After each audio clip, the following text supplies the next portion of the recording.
to hard reset your Android device. Hello everybody, welcome back to our channel. Today this video will guide you through on how you can hard reset your Samsung Android device or any other Android device. So without any delay, let's go over the further process on how we can do so. But before that, don't forget to hit the like, share and subscribe icon. So in order to hard reset your device, first you need to long press on the power button and then you'll be finding a power off option. You're just gonna click on power off, confirm it and power off your device.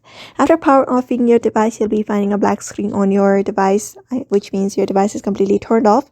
So after that is done, you're just gonna click on your power button and your volume button at once until you're able to find something like this on your screen. Reboot system now. So when you go on for the further process, you will be finding backup and all of the options there. You're just gonna back up your data.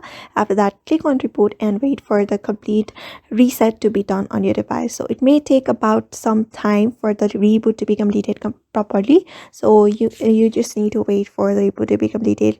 So that's how you basically hard reset your device, any Android device. So therefore, I hope this video was helpful to you and thank you for watching this video.